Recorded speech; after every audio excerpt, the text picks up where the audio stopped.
Bom dia. Bom dia. Feliz 2015 para quem eu não falei ainda. Estou reencontrando vocês, retornando das férias. Como é bom, né?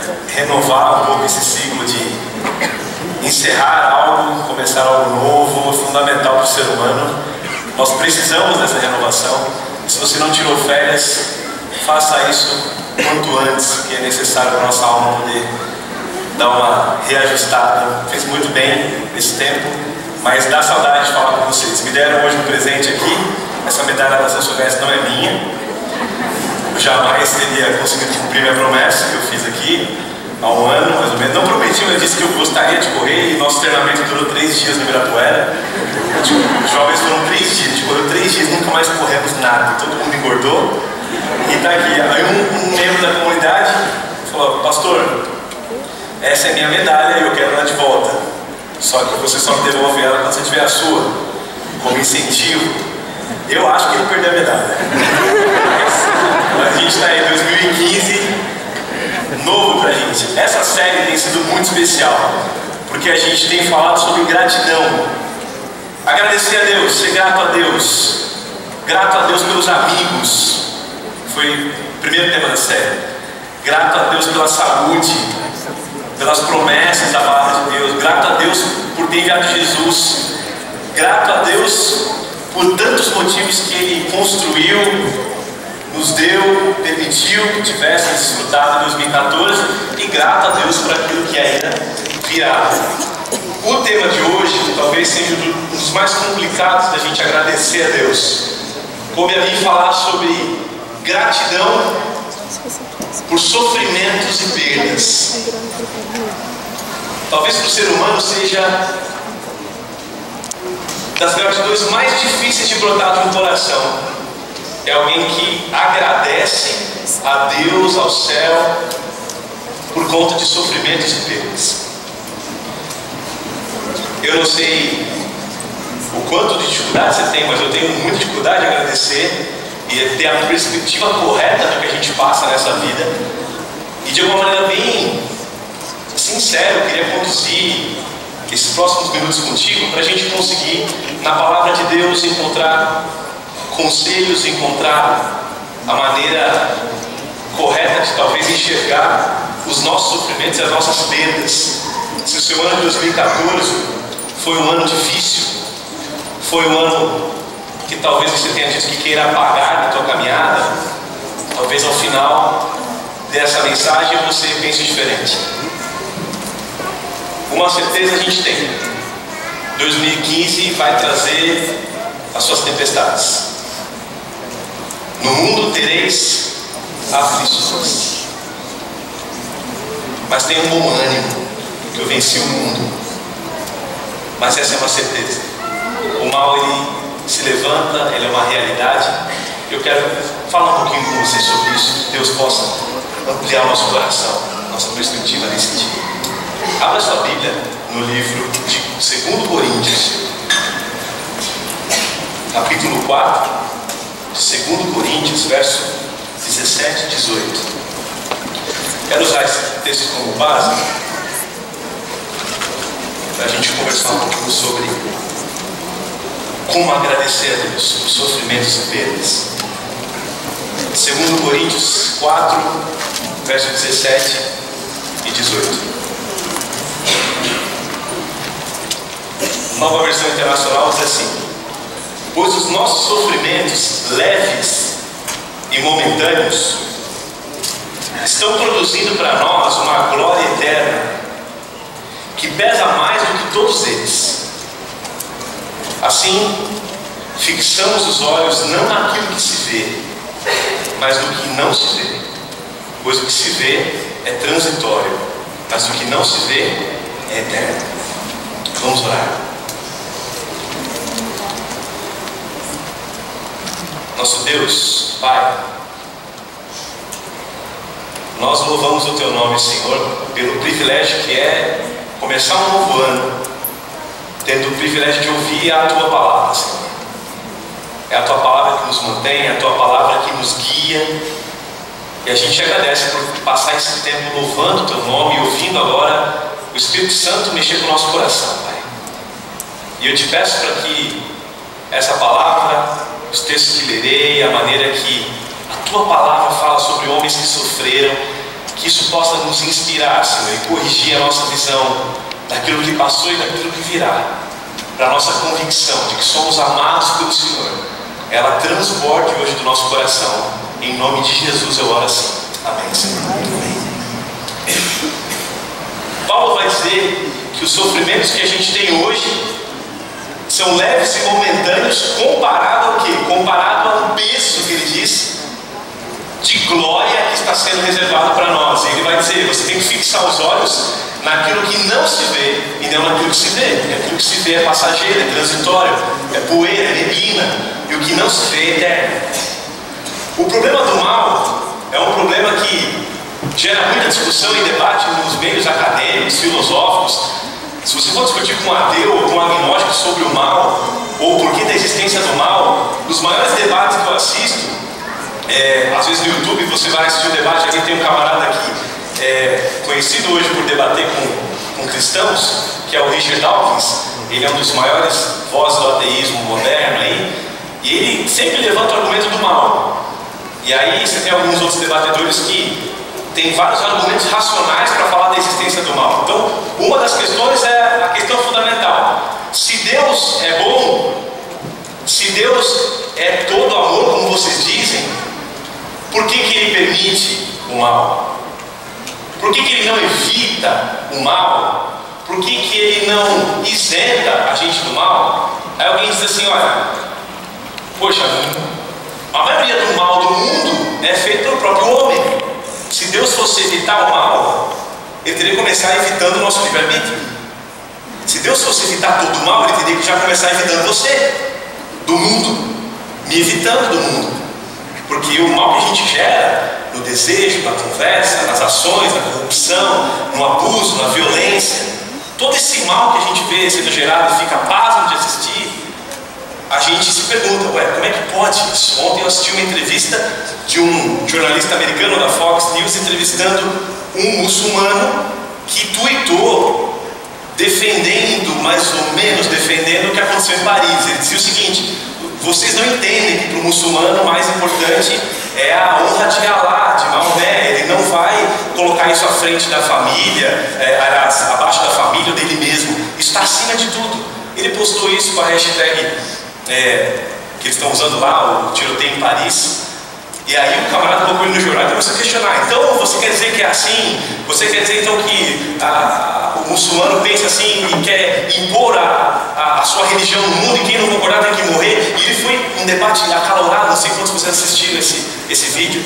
E aí ele falou do mal, o mal do mundo. E esse mal que aconteceu é um mal gerado porque nós recebemos livre-arbítrio de Deus.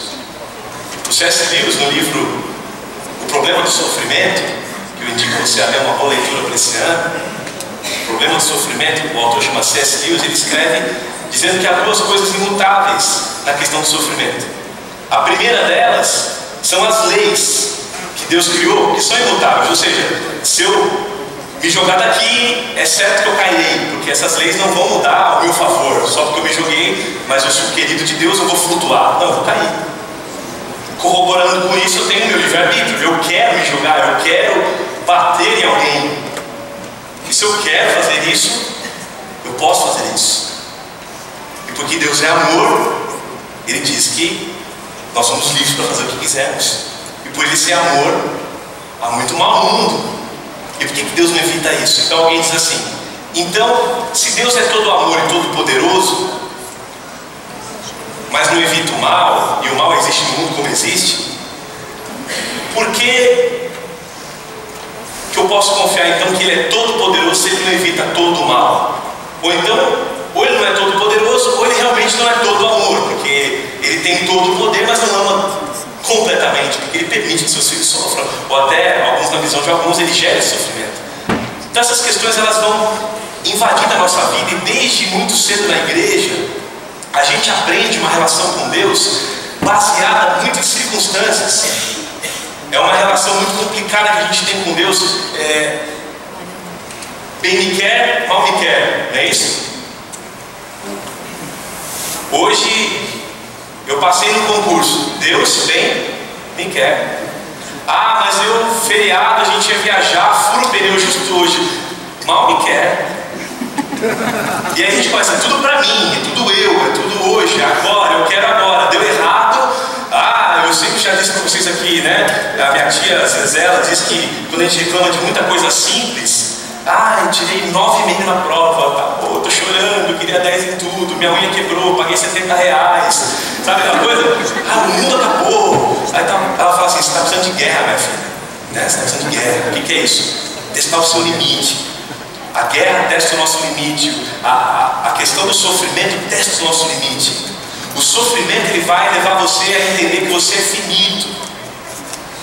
Quando você depara com o sofrimento, é aquele sofrimento que você passou nesse ano, e você sabe do que eu estou falando, que você passou e está passando por alguma situação, é quando você não consegue controlar, você não consegue colocar na mão e falar assim, eu vou resolver isso aqui, deixa comigo. Não dá certo. É o tipo de dor e sofrimento causado pelo mundo, pelo mal que há no mundo, que não tem como você controlar. Então você se depara com a tua finitude, e aí você tem duas opções: ou blasfemar contra o infinito, ou buscar o socorro do infinito. Diz assim, está além de mim, está fora de mim. Eu me deparei com o pó que eu sou, eu não consigo daqui para frente. Esse ano nós tivemos algumas grandes perdas aqui nessa comunidade. Uma das que me tocou agora nos últimos meses foi a mãe do Guilherme e da Anne, falecida há alguns dias no apartamento. Descobriram, jovens estão aqui na comunidade, atuantes aqui, os dois. Uma perda irreparável. Saudade. O Espírito Santo tem que consolar. É nossa finitude na nossa cara, gritando, eu não consigo lidar com isso. Eu não sei como lidar com isso. Se não for Deus, se não for o Espírito Santo de Deus me consolando, me abraçando, não há palavras que vão me consolar. Eu não tenho esperança, a não ser esperança de que esse sofrimento vai acabar. Esse tipo de dor que eu estou dizendo, que nem sempre é o inimigo que gera, mas muitas vezes sim é o inimigo que gera. Nós temos histórias da Bíblia onde o inimigo nem aparece, não tinha nada a ver com o processo. O homem foi cavando os seus próprios buracos, suas próprias consequências. E temos outras em que o inimigo teve liberdade para agir, ele foi para agir, porque a Bíblia diz que ele age para matar, roubar e destruir. Isso é o prazer do inimigo. Então quando ele tem liberdade para agir, é igual aquele cachorro que você solta na coleira, fala, pega! É o desejo de ferir os filhos de Deus. A gente culpa muito o diabo, muita coisa que o diabo nem fez. A gente dá crédito para o diabo, eu digo isso direto. O camarada, estou em dívida, não sei o que, isso é tudo demônio. Não, meu amigo, você não aprendeu educação financeira mesmo. Você tem que economizar, tem que saber lidar com isso aí. Mas eu aqui, essa doença que só pode ser pelo inimigo. Não, meu Deus, tem esse processo na vida, dá para a gente cuidar, dá para ajudar. Agora, não estou dizendo que nem toda doença não possa ser espiritual, e que nem toda tentação e provação financeira não possa ser espiritual também. Veja, a gente tem que ter discernimento. O C.S. Lewis escreveu dizendo que o sofrimento tem a ver com essas duas situações, livre-arbítrio e as leis imutáveis, e que Jesus talvez permita esse sofrimento, Deus ele permite esse sofrimento por vários motivos. E eu queria tentar encontrar alguns para que a gente possa agradecer a Deus por isso, as perdas que temos, e saber lidar de maneira mais madura. Por que eu digo isso? Porque quando a gente aprende na fé e ouve um sermão como, por exemplo, venha para Jesus e ele vai resolver seus problemas, esse tipo de sermão a gente ouve muitas vezes, mas não é real. A gente acaba aceitando uma mensagem que a gente crê que vai mudar tudo, mas os problemas continuam e a doença não foge da casa, e a gente às vezes se decepciona com pessoas e é magoado por pessoas, a gente às vezes magoa pessoas, relacionamentos se quebram.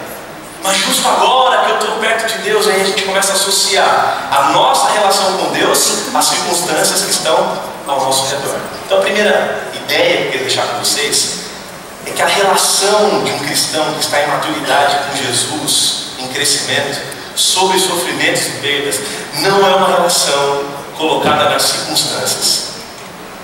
Não é uma relação que bate o vento bom, bem me quer. A vida bate o vento ruim, Deus mal me quer.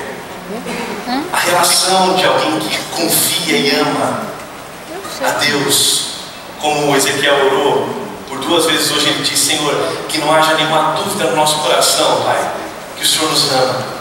Essa relação não está embasada em circunstâncias. E a Bíblia fala disso de maneira muito clara na vida de vários homens. Eu quero ler alguns textos com você. Você não precisa abrir.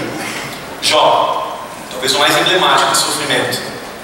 Ao ouvir isso, Jó levantou-se, rasgou o manto, rapou a cabeça, prostrou-se no chão em adoração. Em adoração. E ele disse: eu vim nu do ventre da minha mãe, eu vou partir nu. O Senhor deu, o Senhor levou. Louvado seja o nome do Senhor. Em tudo isso, Jó não pecou e nem culpou a Deus. Abacuque. Mesmo não florescendo a figueira, não havendo uvas nas videiras, mesmo não falhando a safra de azeitonas, não havendo produção de alimento na lavoura, nem ovelha no curral, nem boi no estábulo, ainda assim, você se lembra desse texto? Eu me alegrarei no Senhor. Que tipo de vida leva esse homem? Que tipo de relação tem uma pessoa que escreve isso? Que tipo de perspectiva de sofrimento, de situação tem alguém que consegue escrever um texto como esse? Mesmo que o vento seja todo mal, louvado seja o Senhor. Na vida de Jesus isso fica de uma maneira muito clara quando ele diz o seguinte, em João 4 ele diz assim: a minha comida e a minha bebida é fazer a vontade do meu Pai. A minha comida e a minha bebida é fazer a vontade do meu Pai. Tudo que acontece na minha vida, nada importa mais do que estar cumprindo o propósito de Deus para a minha caminhada. E eu não creio que Jesus entendia, como alguns entendem, que Deus fura pneu para poder livrar de acidente. Você pensa assim às vezes? Furou o pneu, filho, não, fica tranquilo. Isso aí é porque lá na frente vai saber. Eu não creio que Deus fura todo o pneu, sabe? Eu creio que o pneu fura. E que Deus usa a furada do pneu às vezes para te ensinar alguma coisa. Mas que ele não fica ali, né? E não vai resolver, não. Hoje salvou. Hoje isso aqui salvou. É uma visão muito determinista. Do tipo assim, você vai nascer numa família assim, desgraçada desse jeito, vai ser desgraçada assim, vai sofrer sempre assim. Terapia não vai te resolver. Que Deus é esse? Que Deus é esse? Agora, o que acontece no mundo, porque o mundo tem mal espiritual, tem mal humano, tem mal gerado por nós mesmos, tem mal natural, porque as leis são imutáveis, e quando o tsunami tem que acontecer, às vezes não é Deus soprando a onda, às vezes é um tsunami mesmo, porque o mundo, ele grita, quando a gente reage em relação ao mundo, à natureza. O fato é, como é que a gente se baseia na relação com Deus? Jesus dizia, minha comida e minha bebida é fazer a vontade do meu Pai. E aí o Paulo entendeu isso de uma maneira interessante. Veja o que Paulo escreve quando ele está preso, e ele escreve nos Filipenses. Olha a visão de Paulo. Eu quero que vocês saibam, irmãos, que aquilo que me aconteceu, e ele estava preso, depois eu vou ler uma lista do que aconteceu com Paulo, antes tem servido para o progresso do Evangelho, porque ele está entendendo que a comida e a bebida dele nessa vida é fazer a vontade de Deus. Aí ele vai dizer o seguinte: como resultado do que aconteceu comigo, que aparentemente para vocês é uma desgraça, tornou-se evidente a toda a guarda do palácio, a todos os demais, que eu estou na prisão por causa de Jesus. Então a maioria dos irmãos, motivados no Senhor pela minha prisão, começaram a anunciar a palavra de maneira muito mais determinada e com temor, com destemor agora, ele fala. Então, porque eu estou preso, é mais ou menos assim, eu fui preso, aí o camarada, a igreja vai orar para libertar ele. Paulo pensa, não ora para Deus usar esse negócio aqui para a glória dele. Então, já que eu estou preso, é o seguinte, vou converter todo mundo aqui nesse lugar. Vou converter o carcereiro, eu vou usar isso aqui para a glória de Deus, porque eu sei que os sofrimentos que eu estou tendo aqui, eles vão redundar de alguma maneira, não se comparam ao peso de glória. Eu não estou enxergando porque eu vejo. Tem coisa que eu não vejo acontecendo. Tem coisa que eu não vejo que está acontecendo. Paulo tinha essa perspectiva. Olha a listinha do que aconteceu com Paulo. Vamos comparar o seu ano de 2014 com o ano de Paulo. Fui encarcerado muitas vezes. Fui açoitado, exposto à morte repetidas vezes. 5 vezes recebi dos judeus 39 chibatadas. 3 vezes fui golpeado com vara. Fui apedrejado 1 vez. 3 vezes sofri naufrágio. Imagina esse negócio. 3 vezes o barco dele afundou. Imagina se alguém tem uma perspectiva limitada do amor de Deus. Mal me quer, mal me quer, mal me quer. Eu entro no barco, afunda. Você ia pegar um avião com Paulo? Pegava? Não, esse cara é do mal me quer, meu. Eu disse, esse cara tá é mal me quer. Por que eu tô falando isso? Porque se ele baseasse em circunstâncias, eu vou continuar a lista. Passei uma noite, um dia exposto à fúria do mar. Eu entendo que ele ficou no mar boiando mesmo. No mar, a fúria do mar. Estive viajando de uma parte para outra, enfrentei perigo no rio, assaltantes, meus compatriotas me feriram, gentios me feriram, perigo na cidade, perigo no deserto, perigo no mar, perigo de irmãos da minha igreja que eram falsos. Esse talvez seja, né? Um dos perigos que a gente corre bastante. Trabalhei arduamente, fiquei sem dormir, passei fome, passei sede, fiquei em jejum, suportei frio, fiquei nu. Além disso, eu enfrento diariamente uma pressão interior, a minha preocupação com todas as igrejas. Quem é que está fraco que eu também não me sinta fraco com ele? Quem é que se escandaliza que eu também não me queime por dentro? E ele fala, se eu devo mergulhar em alguma coisa, que seja nas coisas que mostram a minha fraqueza. Que nem diria um amigo meu, dorme com esse barulho, né? Que visão é essa? Que visão é essa de Deus? As circunstâncias todas mal me querem, mas ele está dizendo assim, tem alguma coisa acontecendo aqui. Deus está trabalhando comigo, tem algo para acontecer maior do que isso. Maior do que isso. Eu estou falando para pessoas que sofreram nesse ano passado. Eu estou falando para pessoas que vão sofrer nesse ano. E eu me incluo nesse grupo porque estou vivendo no mesmo mundo que vocês. Tenho as mesmas dificuldades que vocês, as mesmas ansiedades que vocês. Minha pálpebra também palpita. Já disse para vocês, minha pálpebra também ela fica puxando assim. Agora parou. Daqui a pouco volta. Porque a gente é ansioso, a gente fica preocupado com a gente mesmo. O tempo inteiro. E Paulo está dizendo, olha, a minha relação com Deus é uma relação de filho. Eu sou filho de Deus e nada pode mudar isso. Eu sou um filho amado de Deus. É Deus que cuida de mim. E eu ouvi um pastor pregando e tomei esse exemplo para dar para vocês. Eu não tenho filhos, mas eu fiquei imaginando. Você imagina seu filho pequenininho, 4, 5 aninhos, chega na sua porta do seu quarto, velho, e bate. Mamãe, mamãe, chorando. O que foi, filho? Pelo amor de Deus, é 4 horas da manhã, o que você quer? Mamãe, vai ter comida amanhã? Filho, pelo amor de Deus, a gente trabalha para isso, filho. Tranquilo, a gente, o papai cuida, a mamãe cuida, não é assim? Imagina sua mãe está dormindo e chega o irmãozinho agora perguntando, mamãe, chorando de madrugada. Vai ter roupa para vestir amanhã, mamãe? Vai, filho. Aí o pastor disse assim no sermão, é igual a conversa de 2 passarinhos olhando para os mortais em cima de um galho. Por que eles são tão malucos assim, correm de um lado para o outro, tão ansiosos assim, ó, não para? Aí o passarinho virou para o outro e falou assim, é porque eles não têm um Deus igual ao nosso, né?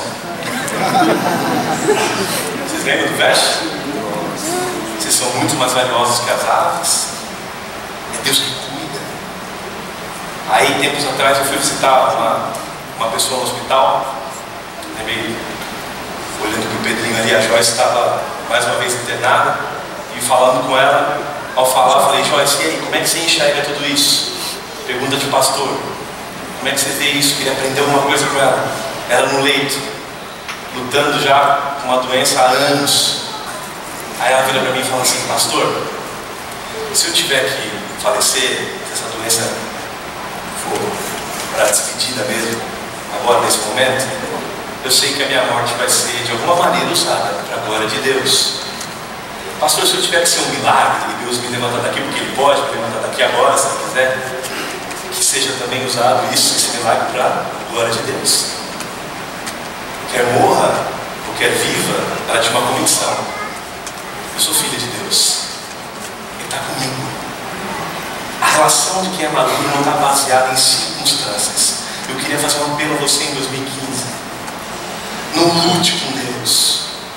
Não lute com Deus. Não perca tempo lutando com Deus. Você pode desabafar. Você pode jogar tudo na mão de Deus. Despejar tudo. Mas peça para Deus uma oração. Senhor, em meio ao vale da sombra e da morte, o Senhor nunca prometeu que ia tirar esse vale, mas quando eu andasse lá, o Senhor prometeu que estaria comigo lá. Me faz enxergar, muda a minha perspectiva desse sofrimento. Me ensina o que o Senhor quer com isso. Por favor, Pai. Eu preciso de visão espiritual renovada. Eu não preciso talvez de cura agora. Eu preciso de visão espiritual renovada para entender que nem esses homens José ele olha para os irmãos que haviam vendido ele, depois de ter sido fiel, escravizado, vendido, foi fiel na casa, foi para a prisão, falou a verdade, vai preso. Mal me quer, mal me quer, mal me quer. E olha para os irmãos e fala assim: fica tranquilo, não foram vocês que me mandaram para cá, não. Foi Deus que me mandou para cá. Tinha algo que eu não via acontecendo para a bênção de vocês. Foi Deus que me mandou para cá. Visão espiritual. Sofrimento ensina a gente algumas coisas. Eu tenho que terminar em breve. Colocaram 20 minutos para mim no cronômetro. Isso é um sofrimento do pastor. Quem colocou 20 minutos? Por favor, coloca mais uns 5 aí. Vocês aguentam mais 5? Algumas 3 coisas que eu sei que são importantes para lembrar do sofrimento. O sofrimento gera na gente compaixão. Desperta compaixão na gente.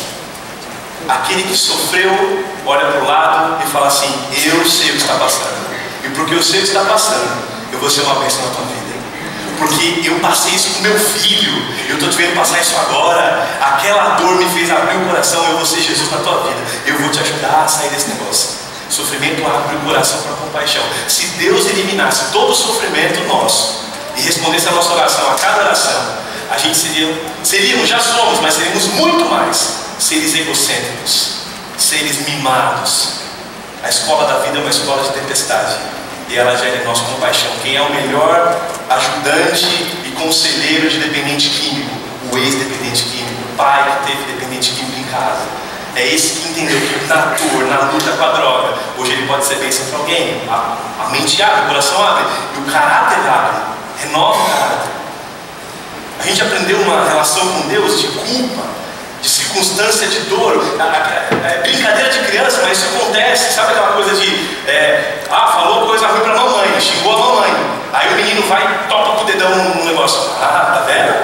O que você fala pro menino? Deus castiga. Falou coisinha para a mamãe, toma essa. E você cresce com esse negócio. Não está amando a Deus, não está com a sua vida devocional organizada, sua vida está uma desgraça por causa disso. Bem me quer, mal me quer. Nós somos filhos de Deus e Deus está querendo moldar o nosso caráter. Quando Ele abre o coração da gente para falar assim: olha, essa tempestade eu poderia pôr a mão e não ia chegar na tua casa, mas essa eu vou deixar. Sabe por que eu vou deixar essa? Porque eu sei que depois dessa tempestade você vai sair uma mulher, um homem bem mais parecido com Jesus do que você imagina. E meu plano é esse para você. É o que você não está vendo. Então segura, tem de bom ânimo. Eu venci o mundo. Esse mal tem data limite para acabar. Até ela vem comigo.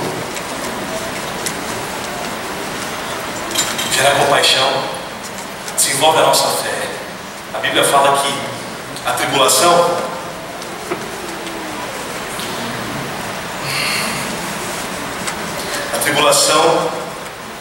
produz perseverança. A perseverança produz experiência.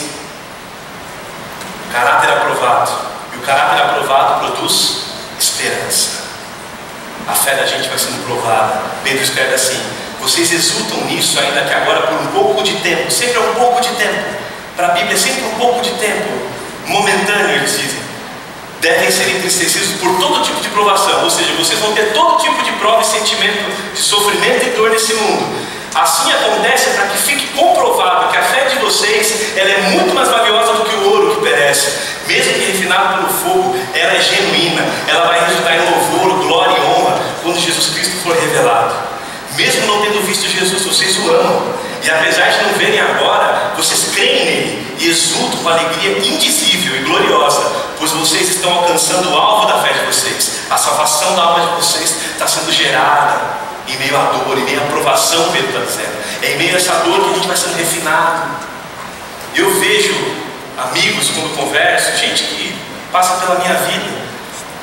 As maiores lições da história são histórias de privação, de dor, de descontrole que a gente teve. É ali que a gente aprendeu as maiores virtudes da vida. Ninguém aprende muita coisa na bonança. Ninguém aprende muita coisa na calmaria. A gente sabe reconhecer a dependência, a humildade. Sabe aquele camarada que dizia assim: olha, na minha família isso não acontece, mas olha só, ali, isso, aí passa na família dele. Uma dor absurda, um sofrimento absurdo. Aí ele pega e fala assim: tem uma coisa que eu aprendi agora, depois de passar isso com meu filho, foi que eu não posso mais julgar ninguém. Aí o camarada aprende aprendendo a não ser mais julgador, a ser mais compassivo. Ele entende que o sofrimento gerado vai redundando em glória a Deus, que nada mais é que refletir o caráter de Jesus. Deus está mudando a gente. Deus está mudando a gente. Nesse ano tenho uma certeza, se é que você veio aqui para ouvir algo assim no púlpito de uma igreja, mas eu tenho que dizer isso. Nesse ano nós vamos sofrer. Vai ter dificuldade, vai ter luta. Vai ter luta interna, vai ter luta espiritual, vai ter luta emocional, vai ter mal que vai se levantar e a gente nem sabe de onde veio nem por quê. Mas a minha oração é parecida com a de Jesus. Eu oro, Senhor, para que o Senhor nos livre de todo o mal. Livra a gente de todo o mal, Pai. Se puder evitar, passar de nós esse cálice, passa, por favor, para que 2015 seja um ano diferente, melhor do que foram os outros, por favor. Mas, Pai, se caso acontecer de esse cálice vier até mim, eu tiver que tomá-lo, Pai, me ensina a ser grato ao Senhor, não pela dor, não pelo sofrimento, mas pela convicção de que eu tenho que sou filho teu, e o Senhor jamais me abandona em essas situações, jamais me deixa, e eu quero poder te enxergar, e minha oração tem que mudar um pouco, não é mais meu, mim, agora, meu, eu quero, me ensina a orar, Senhor. Me ensina a expandir meu coração. Me ensina a ser mais parecido com Jesus. Quanta meta a gente faz para o ano? Você já fez suas metas desse ano? Fala a verdade, você fez alguma meta para esse ano? Em algum momento? Eu e a minha esposa, a gente sentou na ilusão de querer fazer metas de curto, médio e longo prazo. Por exemplo, ela quer ter um filho, longo prazo. Aí vamos parar de tomar refrigerante em casa, curto prazo. Aí eu pedi até 1º de fevereiro. Muito prazo. Vamos lá, médio prazo. Muito plano. São Silvestre. Cadê o longo prazo? Então assim, o fato é, muita meta. Muita coisa para realizar. Muita situação para resolver. E quando acontece, da vida soprar um ventinho, é aquilo se frustrar. Cristãos maduros que ouvem a palavra de Jesus vão dizer mal não quer. Em nome de Jesus. Que Paulo seja uma inspiração para você hoje quando ele diz o seguinte: eu aprendi o segredo de viver contente em toda e qualquer situação. Eu sei o que é passar necessidade e eu sei o que é ter fartura em casa. Eu aprendi o segredo de viver contente em toda e qualquer situação, porque eu sei ser bem alimentado, sei estar com fome, seja com muito ou com pouco. Eu me adapto a qualquer circunstância. E ele diz, sabe qual é o segredo disso? É a frase de Paulo: eu tudo posso naquele que me fortalece. E esse tudo posso, gente, não é um tudo posso que diz, eu vou poder, eu vou realizar. A gente tem essa situação, mas às vezes não dá nem coragem de fazer isso. Nem isso sai da nossa alma. O tudo posso aqui é melhor traduzido por uma outra palavra que eu queria que você guardasse no coração.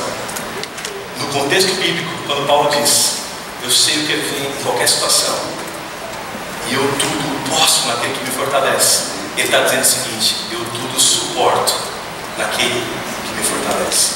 Eu suporto todas as coisas naquele que me fortalece. Nós não estamos na vida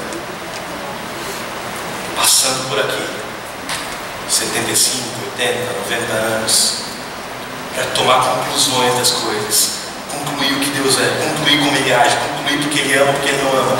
Nós estamos aqui para aprender a ser gente segundo o coração de Deus, aprender a ser como Jesus Cristo foi, para cumprir um propósito maior que a gente não vê, Eu li tempo atrás uma poesia para vocês aqui, que eu gosto muito, ouço essa música, até ontem eu ouvi novamente a música, talvez por isso ele esteja aqui agora. A poesia fala sobre Deus como se fosse um grande tapeceiro. Essa música é do Stênio Marcius. Ele diz assim: tapeceiro, grande artista, vai fazendo o seu trabalho, na minha e na tua vida, incansável, paciente, sem perder o fio. Ele trança voltas e mil desvios, sabe o fim desde o começo. Esse tapeceiro sabe o fim desde o começo. E ele continua: a minha vida é obra de tapeçaria, é tecida de cores alegres e vivas que a gente tem, mas que faz contraste no meio das cores nubladas e tristes que a vida traz. Aí ele diz o seguinte: se você olha a tapeçaria do avesso, você nem imagina o desfecho. No fim das contas, tudo se explica, tudo se encaixa, tudo coopera para o meu bem. Quando se vê pelo lado certo, muda-se logo a expressão do rosto. É obra de arte, para a honra e glória do tapeceiro. Quando se vê pelo lado certo, todas as cores da minha vida dignificam a Jesus Cristo, o grande tapeceiro. A ideia dessa música, para quem já viu o tapete, ao contrário, é ver aquela bagunça de fios emaranhados e imaginar que a nossa vida parece com aquilo mesmo. E ele vai dizer o seguinte: Deus vai descendo com você. Nem tudo ele determina, nem tudo ele... lembra do pneu que eu falei? Nem todo pneu ele está traçando, mas quando fura, ele sabe corrigir contigo e pôr uma cor naquilo e vai indo. Mas quando vira do lado certo, e você vê o desfecho, a Bíblia diz, e o poeta entendeu isso, que todas as coisas no final cooperam para o bem, e todas as cores da nossa vida, as alegres e felizes, as nubladas e tristes, elas vão dar glória ao tapeceiro, vão dignificar a vida dele. Eu oro para que vocês, para que eu, minha esposa, nossas famílias, a gente cresça em passos em maturidade espiritual, para que o sofrimento não roube mais a nossa energia, a nossa paz e a nossa certeza de que Deus nos ama. A gente pode sofrer sim, pode chorar muito, pode ter boa terapia para ajudar a gente seja bênção na nossa vida. Pode ter muita coisa que seja bênção na nossa vida em meio a dor e sofrimento, mas a dúvida de que Ele ama, que essa seja eliminada no teu ano de 2015. Que você saia daqui com convicção. Como Jesus disse, um passarinho falou para o outro: nós temos um Deus que cuida de nós. Nós temos um Deus que cuida de nós. Louvado seja Deus pelos sofrimentos e perdas que eu tive em 2014. Porque até aqui Deus tem me guiado e tem me tornado alguém mais consciente do amor dele em meio às tempestades que eu passei. Louvado seja Deus pelas tempestades, sofrimentos, dores e perdas que eu vou ter em 2015. Que quando vierem, eu quero estar com o coração aberto para ser moldado e cuidado por Jesus. Que seja a tua oração. Que os problemas e sofrimentos leves e momentâneos dessa terra não se comparem ao peso de glória preparado para cada um de nós.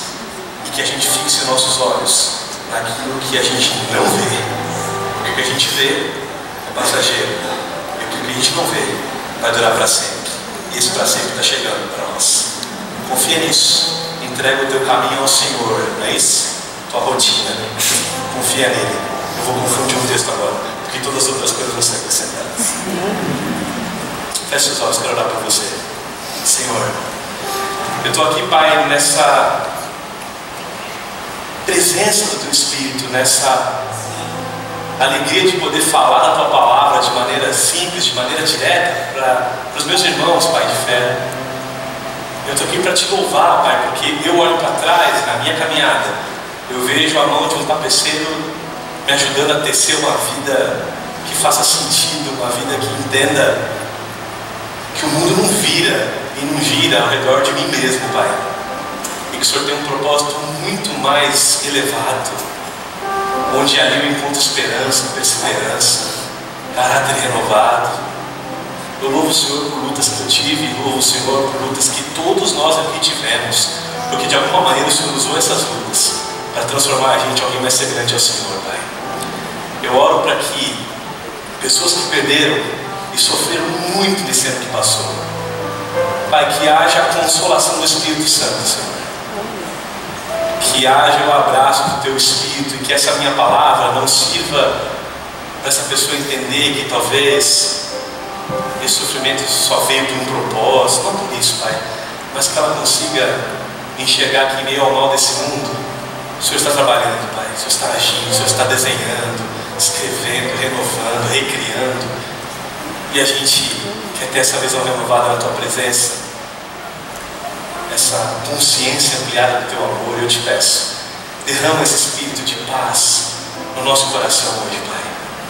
Para que seja um sábado de plena renovação daqueles que sofrem, estão sofrendo e sofreram esse ano.